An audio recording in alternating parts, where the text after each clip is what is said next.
Shri insight of ടാരോട്ടിലേക്ക് എല്ലാവർക്കും സ്വാഗതം. നമുക്കിന്നൊരു റിലേഷൻഷിപ്പ് റീഡിംഗ് ആണ് നോക്കുന്നത്. ഇന്ന് നിങ്ങളുടെ വ്യക്തിയുടെ സിറ്റുവേഷൻ എന്താണെന്നാണ്, എനർജി എന്താണ്, സിറ്റുവേഷൻ എന്താണ്, നിങ്ങളുടെ എനർജി സിറ്റുവേഷൻ കാര്യങ്ങൾ നോക്കുന്നുണ്ട്, നമുക്ക് ഔട്ട്കം എന്താണ് നോക്കുന്നുണ്ട്. നമ്മൾക്കിതെല്ലാമാണെന്ന് നമ്മൾ നോക്കുന്നത്. അപ്പോൾ നമുക്ക് റീഡിങ്ങിലേക്ക് പോകാം. ദ ടവർ എന്ന ഒരു കാർഡാണ് ആദ്യം കിട്ടിയിരിക്കുന്നത്. എന്താണ് ടവർ? ടവർ എന്ന് പറഞ്ഞാൽ ഒരു പിന്നെ വലിയ ഒരു ടവറിൽ നിന്ന് താഴേക്ക് തള്ളിയിട്ടിരിക്കുന്ന പോലെയാണ്. ഇവിടെ നിങ്ങൾ പിന്നെ എന്താ പറയുക, ഇങ്ങനെ മുകളിലേക്ക് നോക്കി അന്തം വിട്ടിരിക്കുകയാണ്. ഇതെങ്ങനെയാണ് സംഭവിച്ചത്? ഇത്ര പെട്ടെന്ന് ഇതെന്താ എനിക്ക് പറ്റിയത്? നിങ്ങൾ പോലും പ്രതീക്ഷിക്കാത്ത ഒരു സംഭവമാണ് ഇവിടെ നടന്നിരിക്കുന്നത്. എനിക്കെന്താ സംഭവിച്ചിരിക്കുന്നത്? എന്തെങ്കിലും ഏതോ ഒരു കുഴിയിൽ അകപ്പെട്ടു പോയോ, അല്ലെങ്കിൽ നിങ്ങൾ എന്താ സംഭവിച്ചിരിക്കുന്നതെന്നൊക്കെ ആരോ വിവരവും കിട്ടാത്ത ഒരവസ്ഥ. അത് കാരണം വെച്ചാൽ അൺഎക്സ്പെക്റ്റഡ് ആയിട്ടുള്ള ചില കാര്യങ്ങളാണ് നടന്നിരിക്കുന്നത്. ഒരിക്കലും പ്രതീക്ഷിച്ചിട്ടേ ഇല്ല ഇങ്ങനെ. കാരണം ഞാൻ ആ മനസ്സിൽ വിചാരിച്ചിട്ടില്ല ഇങ്ങനെ ഒരു സംഭവം ഇവിടെ നടക്കുമെന്നുള്ളത്. നിങ്ങൾ മനസ്സിൽ പോലും ചിന്തിക്കുന്നില്ല. അങ്ങനെ ഒരു ടവർ, അതായത് ഏറ്റവും പിന്നെ നമ്മളെ ആരോ പുറകിൽ നിന്ന് വന്ന് ഉന്തിത്തള്ളി താഴെ ഒരു കുഴിക്കകത്ത് വീണാലത്തെ അവസ്ഥ എന്താണ്, ആ അവസ്ഥയാണ്. ഇവിടെ നിങ്ങളിപ്പോൾ എയ്റ്റ് ഓഫ് സോഡ്സിൻ്റെ ഒരു എനർജിയിലാണ് ഇരിക്കുന്നത്. എയ്റ്റ് ഓഫ് സോഡ്സിൻ്റെ എനർജിയിൽ നിങ്ങൾ ഇരിക്കുന്നു എന്ന് പറയുമ്പോൾ നിങ്ങളെ ആകെ വരിഞ്ഞു മുറുക്കി ഒന്നും ചെയ്യാൻ കഴിയാത്ത, സ്വാതന്ത്ര്യമില്ലാത്ത, അല്ലെങ്കിൽ എന്ത് ചെയ്യണമെന്ന് അറിയാത്ത ഒരവസ്ഥ. എന്താണ് ഞാൻ ചെയ്യേണ്ടത് എന്ന്, എന്താണ് സംഭവം എന്ന് ചോദിച്ചാൽ നൈറ്റ് ഓഫ് ഫാൻസ് ആണ്. ഫ്ലട്ടി ആയിട്ടുള്ള ഒരു വ്യക്തി നിങ്ങളുടെ ലൈഫിലേക്ക് ഇടയിലേക്ക് കടന്നു വന്നിരിക്കുന്നു എന്നാണ്. ഫ്ലട്ടി ആയിട്ടുള്ള ഒരു വ്യക്തി നിങ്ങളുടെ ലൈഫിൻ്റെ ഇടയിലേക്ക് കടന്നു വന്നിരിക്കുന്നു എന്ന് പറയുമ്പോൾ നിങ്ങളുടെ മൂന്നാമതൊരാൾ അവിടെ കയറി കൂടിയിരിക്കുന്നു എന്നാണ് അതിൽ നിന്ന് മനസ്സിലാക്കേണ്ടത്. 10 ഓഫ് സോഡ്സ് വന്നിട്ടുണ്ട്. നെക്സ്റ്റ് കാർഡ് എന്താണ്? 10 ഓഫ് സോഡ്സ്. ചതി ആണ്. ഇത് നിങ്ങളെ ചതിച്ചിരിക്കുന്നു എന്നാണ്. നിങ്ങളെ ചതിച്ചിരിക്കുന്നു, അക്ഷരാർത്ഥത്തിൽ ചതിച്ചിരിക്കുന്നു. അതായത് പിൻകുത്ത് തന്നിരിക്കുന്നു. നിങ്ങൾ വളരെയധികം വിശ്വസിച്ചിരുന്ന ഒരു വ്യക്തിയായിരിക്കാം, നിങ്ങളുടെ കൂടെ നടന്ന ആളായിരിക്കാം, നിങ്ങളുടെ ലൈഫിലേക്ക് നുഴഞ്ഞു കയറി വന്നിട്ട് നിങ്ങളെ ചതിച്ചിരിക്കുന്നത് എന്നാണ് നമുക്കിത് മനസ്സിലാകുന്നത്. അതിൻ്റെ അടിസ്ഥാനത്തിലായിരിക്കാം നിങ്ങൾ ഇവിടെ ഭയങ്കരമായ വഴക്ക്, പ്രശ്നങ്ങൾ, തമ്മിലടിയൊക്കെ നിങ്ങളുടെ വ്യക്തിയുമായി നടന്നിരിക്കുന്നു എന്നാണ് കാണുന്നത്. ഓക്കെ, ഇതാണ് കാണ്. അടുത്തത് 2 ഓഫ് പെൻറ്റക്കിൾസ് ആണ്. നിങ്ങൾക്ക് തീരുമാനങ്ങൾ എടുക്കാൻ കഴിയാതെ വന്നിരിക്കുന്നു. എന്ത് ചെയ്യണമെന്ന് എനിക്കറിയില്ല, ഞാൻ എന്താണ് ഇപ്പോൾ ചെയ്യേണ്ടത്, അതാണ് ആ ഒരു വല്ലാത്ത ആശയക്കുഴപ്പം വന്നിരിക്കുന്നു, ബാധിച്ചിരിക്കുന്നു എന്നാണ്. എന്നാൽ നിങ്ങൾ പലപ്പോഴായിട്ട് ഈ ആളെ പിന്നെ ഉപദേശിച്ചിട്ടുണ്ട് എന്ന് കാണിക്കുന്നുണ്ട്. കാരണം എന്ന് വെച്ചാൽ പിന്നെ ഷാഡോ സൈഡ് ഉള്ള ഈ ഒരു അവസ്ഥ കണ്ടപ്പോൾ ഇങ്ങനെ പാടില്ല, ഇങ്ങനെ ചെയ്യരുത്, ഇങ്ങനെ ചെയ്തിട്ടുണ്ടെങ്കിൽ നമുക്ക് നമ്മളുടെ ലൈഫ് നഷ്ടപ്പെട്ടു പോവുകയാണ് എന്ന് നിങ്ങൾ പറഞ്ഞ് മനസ്സിലാക്കി കൊടുത്തിരിക്കുന്നു. പക്ഷേ അതൊന്നും തന്നെ നിങ്ങളുടെ വാക്കിനൊരു വിലയും നൽകിയില്ല എന്ന് കാണിക്കുന്നു എന്നാണ്. അപ്പോൾ നിങ്ങൾ ഇതെല്ലാം ചെയ്തിട്ടും, അല്ലെങ്കിൽ നിങ്ങൾ എന്തെല്ലാം പറഞ്ഞിട്ടും, നിങ്ങളിതൊക്കെ അനുഭവിച്ചിട്ടും അതിനെക്കുറിച്ച് ഒരു ചിന്തയും ഇല്ലാതെ പോയ ഒരു വ്യക്തിയുടെ ഒരു എനർജിയാണ് നമുക്കിന്ന് ഇവിടെ കിട്ടിയിരിക്കുന്നത്.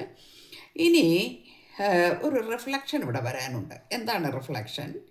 Being away from you hustle out me to gain clarity. നിങ്ങൾ ഈ പറഞ്ഞതിലൊന്നും ഒരു വാല്യൂ തരാതെ, ഒരു വിലയും നൽകാതെ കടന്നുപോയ ആ വ്യക്തി ഒരു ഫ്ലട്ടി ലൈഫിലേക്ക്, അല്ലെങ്കിൽ ഫ്ലട്ടിയുടെ കൂടെ പോയി, എന്ത് വേണമെങ്കിലും ആകാം, അങ്ങനെ പോയ ആ വ്യക്തി ചില തിരിച്ചറിവുകളുടെ പാതയിൽ വരണമെങ്കിൽ നിങ്ങളുടെ അസാന്നിധ്യം വളരെ ആവശ്യമാണ്. എന്ന് വെച്ചാൽ നമ്മൾ എപ്പോഴും കൂടെ ഇരുന്നിട്ട് നമ്മളിങ്ങനെ ഉപദേശിക്കുകയും നമ്മളിങ്ങനെ അത് തെറ്റാണല്ലേ, അത് ശരിയല്ല കേട്ടോ, നിങ്ങളങ്ങനെ ശ്രദ്ധിക്കണേ എന്ന് പറഞ്ഞുകൊണ്ടിരിക്കുമ്പോൾ ചിലർക്കത് മനസ്സിലാവില്ല. പക്ഷേ അത് മനസ്സിലാവും എപ്പോഴാണെന്നറിയാമോ? നമ്മൾ ആ കൂടെ ഇല്ല എന്ന് ബോധ്യമാകുമ്പോൾ, ആ നഷ്ടം എന്താണെന്ന് മനസ്സിലാക്കുമ്പോൾ മാത്രമാണ് അവരത് മനസ്സിലാക്കുക. അതിവിടെ സംഭവിച്ചിരിക്കുന്നു എന്നാണ് നമുക്ക് ഈ കാർഡ് തന്നിരിക്കുന്നത്. ഓക്കെ, പക്ഷേ ഇവിടെ നിങ്ങൾ വളരെയധികം മുൻപോട്ട് പോയിരിക്കുന്നു. തീരുമാനമെടുക്കാൻ ബുദ്ധിമുട്ടി നിങ്ങളിപ്പോൾ വ്യക്തമായൊരു തീരുമാനമൊക്കെ എടുത്തിരിക്കുന്നു എന്ന് കാണിക്കുന്നുണ്ട്. നിങ്ങൾക്കതൊന്നും ഒരു വലിയ ബുദ്ധിമുട്ടൊന്നും ഇപ്പോൾ ഇല്ല. ഈ ഒരു അവസ്ഥയിൽ നിന്നും, ഈ ഒരു വല്ലാത്ത ഒരു സിറ്റുവേഷനിൽ നിന്നൊക്കെ നിങ്ങൾ കടന്നു വന്നിരിക്കുന്നു. Page of wands. കാരണം നിങ്ങളിതിനെല്ലാം ചുഴറ്റിയെറിഞ്ഞ് ദൂരെ കളഞ്ഞിരിക്കുന്നു എന്നാണ്.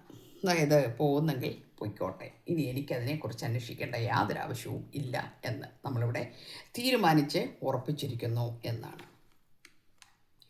ഇവിടെ കാലചക്രം നിങ്ങൾക്ക് അനുകൂലമായിരിക്കുന്നു. ദ വീൽ ഓഫ് ഫോർച്യൂൺ വന്നിരിക്കുന്നത്. അപ്പം നിങ്ങൾക്ക് കാലചക്രം നിങ്ങൾക്കിപ്പോൾ പിന്നെ വളരെയധികം നിങ്ങൾക്ക് അനുകൂലമാണ്. എന്താണ് നിങ്ങൾക്കത് അനുകൂലമാകാൻ കാരണം? അത് ഞാൻ എപ്പോഴും പറയാറുണ്ടത് അല്ലേ, നമ്മുടെ ലൈഫിൽ ചില സിറ്റുവേഷൻസ്, ചില പതറ്റിക്കായിട്ടുള്ള സിറ്റുവേഷൻസ് ആകാം, ചിലപ്പോൾ ഹാർഡ് സിറ്റുവേഷൻസ് ആകാം. നമ്മളുടെ ജീവിതത്തെ മാറ്റിമറിക്കുന്ന ആ ഒരു സിറ്റുവേഷൻ നമ്മളിലേക്ക് വരുന്നത് വളരെയധികം വേദനാജനകമാണെങ്കിൽ പോലും ആ സമയം നമ്മൾ അതനുഭവിച്ചേ മതിയാവുള്ളൂ.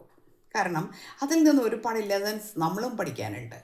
നമ്മളുടെ കാർമിക് സിറ്റുവേഷൻസിനെ അതിജീവിക്കുവാൻ ഈ ലെസൺസ് നമുക്കും അത്യാവശ്യമാണ്. ചില ആളുകളെ മനസ്സിലാക്കുന്നത് അനുഭവങ്ങളിലൂടെയാണ്. നമ്മുടെ കൂടെ ചിരിച്ച് കളിച്ച് അങ്ങനെ ഇങ്ങനെ കൂടെ നടന്നിട്ട് നമ്മളെ കൂടെ നിന്ന് കുതികാല് ചവിട്ടിച്ചതിക്കുന്ന എത്രയോ ആളുകളുണ്ട്. അനുഭവങ്ങളിലൂടെയാണ് ലാസ്റ്റ് മനസ്സിലാവുള്ളൂ. ആദ്യമൊന്നും മനസ്സിലാവില്ല നമുക്ക്. അപ്പോൾ നമ്മൾ അന്തം വിട്ട് നിന്ന് പോവും. അയ്യോ, ഇതെങ്ങനെയാണ് ഇത് സാധിച്ചവർക്ക്?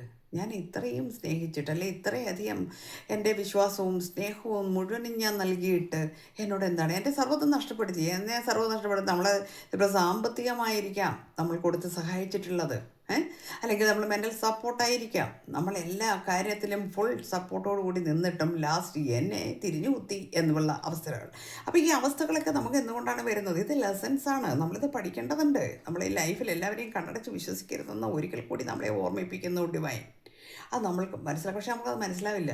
ചിലരുടെ പഞ്ചാര വാക്കുകളും ചിരിയും അവരുടെ ആ പെരുമാറ്റവും കാണുമ്പോൾ നമ്മൾ ചിന്തിച്ചു പോകും, അയ്യോ ഇവരെ പോലെ നല്ലൊരാളെ ഞാൻ ഇതുവരെ എൻ്റെ ലൈഫിൽ കണ്ടിട്ടില്ല. നമ്മളങ്ങനെ ചിന്തിച്ചു പോകും. അപ്പോൾ ഇത് ഈ ഒരു ലെസൺസിന് വേണ്ടിയായിരുന്നു നിങ്ങൾ ഇതെല്ലാം അനുഭവിച്ചത്. നിങ്ങളുടെ നല്ലതിനായിരുന്നു. അത് മനസ്സിലാക്കുക ആദ്യം. നെക്സ്റ്റ് ദ മജീഷ്യൻ വന്നിട്ടുണ്ട്. എന്താണ് മജീഷ്യൻ? മജീഷ്യൻ എന്ന് പറഞ്ഞാൽ നിങ്ങൾക്കിതിന് കഴിവുള്ള ഒരു വ്യക്തിയാണ്. ഏതിന് കഴിവുണ്ട്? എല്ലാ കാര്യങ്ങളെയും അട്രാക്റ്റ് ചെയ്ത് പിടിക്കുവാനുള്ള മാനിഫെസ്റ്റേഷൻ പവർ, ഒരു മാന്ത്രിക ശക്തി നിങ്ങൾക്കുണ്ട്. നിങ്ങളെന്ന് പറയുന്ന വ്യക്തി ഒരു അപാരമായ ജന്മമാണ്. ആ അപാരമായ ജന്മം എന്ന് ഞാനിവിടെ ഉദ്ദേശിച്ചത് സ്പിരിച്വലി അല്ലെങ്കിൽ മെൻ്റലി ഒക്കെ നിങ്ങൾ വളരെ ഉയർന്ന തലത്തിലുള്ള ഒരു വ്യക്തിയാണ്. പക്ഷേ ആ നിങ്ങളെ മനസ്സിലാക്കുവാൻ ഈ വ്യക്തിക്ക് കഴിഞ്ഞില്ല. അത് ആ ആളുടെ ഹി ഓർ ഷീ ആരുടെയാണെങ്കിലും അത് അവരുടെ കുറ്റമല്ല, അവരുടെ കർമ്മത്തിൻ്റെ ഫലമാണ്. പക്ഷേ ഇവിടെ നിങ്ങൾ ഇത്രയും പവർഫുള്ളായിട്ടുള്ളൊരു വ്യക്തിയാണ്. സൂപ്പർ പവറാണ് നിങ്ങൾക്ക്. ആ പവറിലൂടെ നിങ്ങൾ സർവ്വതും നേടിയെടുക്കും എന്ന് തന്നെയാണ് ഇവിടെ കാണിക്കുന്നത്. അടുത്ത കാർഡ് വന്നിരിക്കുന്നത് ഏസ് ഓഫ് പെൻറ്റക്കിൾസ് ആണ്. എല്ലാത്തിൻ്റെയും ഒരു ന്യൂ ബിഗിനിങ് നിങ്ങൾക്ക് ജീവിതത്തിലേക്ക് വരാൻ പോകുന്നു. ന്യൂ പ്രോജക്ട്സ് വരാൻ പോകുന്നു. നിങ്ങളുടെ കരിയർ, ഫിനാൻസ് കാര്യങ്ങളെല്ലാം വളരെയധികം ശക്തമാകാൻ പോകുന്നു. നിങ്ങളുടെ ജീവിതത്തിലേക്ക് സൂര്യോദയം വീണ്ടും വീണ്ടും വീണ്ടും ഇങ്ങനെ നല്ല തെളിച്ചത്തോടു കൂടി വന്നുകൊണ്ടിരിക്കുന്നു. അപ്പോൾ നിങ്ങൾ അതിനെക്കുറിച്ച് ഓർത്ത് ദുഃഖിക്കേണ്ട യാതൊരു കാര്യവുമില്ല. അതിൻ്റെ ഫലം അനുഭവിക്കുവാൻ തയ്യാറായിക്കോളൂ എന്നാണ് പറയുന്നത്. ഇവിടെ കർമ്മ നമ്മളോട് പറയുന്നത് എന്താണ് പറയുന്നത്? നിൻ്റെ കർമ്മ ഇവിടെ അവസാനിച്ചിരിക്കുന്നു. നിൻ്റെ സിറ്റുവേഷൻ, നീ അനുഭവിച്ച ഒരുപാട് വർഷങ്ങളാണ് നമ്മളൊരു പക്ഷേ ഇതൊക്കെ അനുഭവിക്കേണ്ടി വരും. ഈ ട്രോമ ചിലപ്പോൾ കുറച്ച് സമയമായിരിക്കാം, കുറച്ച് മാസങ്ങളായിരിക്കാം. എന്നാലും അതിനിടയിലും നമ്മൾക്ക് കുറച്ച് സമാധാനവും സന്തോഷമൊക്കെ ഇടയിൽ തരും. കാരണം ഡിവൈൻ അങ്ങനെയാണ്, നമ്മളെ അങ്ങനെ അങ്ങോട്ട് താഴ്ത്തൂല. പക്ഷേ ഇനി നിങ്ങൾക്ക് ആ ഒരു ബലം കൊയ്യാനുള്ള ആ സമയം നിങ്ങളുടെ മുൻപിൽ എത്തിയിരിക്കുന്നു എന്നാണ് നമുക്കിവിടെ കിട്ടിയിരിക്കുന്ന കാർഡ്സ്. എന്നാൽ ഈ കാര്യങ്ങളൊന്നും തന്നെ അൺഫിനിഷ്ഡ് അല്ല എന്നാണ്. ഈ ബിസിനസ് എന്ന് പറഞ്ഞാൽ we still have things to resolve and discuss. വീണ്ടും നിങ്ങളുടെ ജീവിതത്തിലേക്ക് ഈ വ്യക്തി കടന്നു വരുമെന്നും അവിടെ ചില തീരുമാനങ്ങൾ ഒരു ചർച്ചകളിലൂടെ പരിഹരിക്കാവുന്ന കാര്യങ്ങളാണെങ്കിൽ അത് ചെയ്യാൻ സാധ്യതയുണ്ട് എന്നുമാണ് കാണിക്കുന്നത്. കാരണം നിങ്ങൾ സോൾ ടൈ ആണ്. സോൾ ടൈ എന്ന് പറയുമ്പോൾ എന്താണ്? നമ്മുടെ ആത്മാവ് ബന്ധിക്കപ്പെട്ടിരിക്കുന്നു. I always feel connected to you എന്ന് പറയുന്നു. I always feel connected to you എന്ന് നിങ്ങൾ എപ്പോഴും നീയുമായി ഞാൻ കണക്റ്റഡ് ആണ് എന്ന് ഈ വ്യക്തി പറയുന്നു, അല്ലെങ്കിൽ ഈ വ്യക്തിക്ക് അത് ഫീൽ ചെയ്യുന്നു. നേരത്തെ പറഞ്ഞു, നിങ്ങളിൽ നിന്ന് അകലം പാലിക്കുമ്പോൾ മാത്രമാണ് ഇതിൻ്റെ ക്ലാരിറ്റി മനസ്സിലാവുള്ളൂ. ഇപ്പോൾ ആള് അത് മനസ്സിലാക്കിയിരിക്കുന്നു. അതുകൊണ്ടാണ് സോൾ ടൈ ഇവിടെ വന്നിരിക്കുന്നത്. അപ്പോൾ ഏതായാലും ആ കാര്യം കൃത്യമായി മനസ്സിലാക്കി മനുഷ്യനല്ലേ, എല്ലാ തെറ്റുകളും തിരുത്തി വരട്ടെ. ഇൻസെപ്പറബിൾ എന്നും പറയുന്നുണ്ട്. അവർ love is always there despite the distance. എത്ര ഡിസ്റ്റൻസിലായിരുന്നാലും നമ്മളുടെ സ്നേഹം എന്ന് പറയുന്നത് അവിടെ തന്നെയുണ്ട്, എവിടെയും പോയിട്ടില്ല. കാരണം എൻ്റെ ജീവിതത്തിൽ വന്ന പാളിച്ചകൾ അല്ലെങ്കിൽ കുറേ പ്രശ്നങ്ങളെല്ലാം വന്നിട്ടുണ്ട്, സമ്മതിക്കുന്നു. പക്ഷേ ഒരിക്കലും നമ്മളുടെ സ്നേഹം നഷ്ടപ്പെട്ടിട്ടില്ല എന്നാണ് ഈ വ്യക്തി ഇപ്പോൾ നിങ്ങളോട് പറയുന്നത്. നിങ്ങളോട് I want to call you and hear your voice എന്ന് പറയുന്നുണ്ട്. അപ്പോൾ നിങ്ങളോട് സംസാരിക്കുവാൻ വളരെയധികം ആഗ്രഹം ഇപ്പോൾ ഉണ്ട്. കാരണം പണ്ട് നിങ്ങൾ പറഞ്ഞ വാക്കിന് വില തരാതെ നിങ്ങൾ ഓടിപ്പോയിരുന്ന വ്യക്തിയാണെങ്കിൽ, എന്നാൽ ഇപ്പോൾ അങ്ങനെയല്ല. നിങ്ങളിലേക്ക് വരുന്ന ഇവിടെ നിങ്ങൾ ബലം കൊയ്യാൻ കാത്തിരിക്കൂ എന്ന് നിങ്ങൾക്ക് ഡിവൈൻ തരുന്ന ഗൈഡൻസ് മെസ്സേജ് ഇവിടെ നമുക്ക് തന്നിട്ടുണ്ട്. അതുപോലെ തന്നെ നിങ്ങളോട് സംസാരിക്കാൻ ആഗ്രഹിക്കുന്നത് നിങ്ങളുടെ വ്യക്തി എന്നാണ് പറയുന്നത്. ഇനിവേ എന്താണെങ്കിലും നിങ്ങൾക്ക് ഔട്ട്കം വന്നിരിക്കുന്നത് വളരെ പോസിറ്റീവായിട്ടുള്ള വൈബ്സാണ്. എല്ലാവർക്കും നല്ലത് വരട്ടെ. അപ്പോൾ അതിൻ്റെ കൂട്ടത്തിൽ നമ്മൾക്ക് ജനറൽ റീഡിംഗ് ആണ്. ജനറൽ റീഡിംഗ് ആകുമ്പോൾ എല്ലാവർക്കും റെസനേറ്റ് ആവില്ല, റെസനേറ്റ് ആവുന്നവരെടുക്കുക, അല്ലാത്തവർ വിട്ടേക്കുക. ശരിയായ റീഡിംഗ് പേഴ്സണലി കിട്ടണം എന്ന് ആഗ്രഹമുള്ളവർക്ക് എൻ്റെ വാട്സപ്പിൽ കോൺടാക്റ്റ് ചെയ്യാം. നമ്പർ തരുന്നുണ്ട്, അവിടെ വന്നാൽ നമ്മൾ കൃത്യമായിട്ടുള്ള നിങ്ങളുടെ എനർജി ലഭിക്കുന്നതാണ്. അതുപോലെ തന്നെ നമ്മളുടെ ഈ ചാനൽ സബ്സ്ക്രൈബ് ചെയ്യാനും ലൈക്ക്, കമൻറ്റ്, ഷെയർ ഒക്കെ ചെയ്യുന്നതിനും നിങ്ങൾ മടി കാണിക്കരുത്. എല്ലാവരും അത് ചെയ്യും എന്ന് ഞാൻ വിശ്വസിക്കുന്നു. അതുപോലെ തന്നെ മെയിൽ ഓർ ഫീമെയിൽ എല്ലാവർക്കും കാണാം. ടൈംലെസ് ആണ്. നിങ്ങളുടെ കൈകളിൽ എപ്പോൾ കിട്ടുന്നുവോ അപ്പോൾ മുതൽ ഇത് വാലിഡ് ആകുന്നതാണ്. എല്ലാവർക്കും നല്ലത് വരട്ടെ. Thank you universe.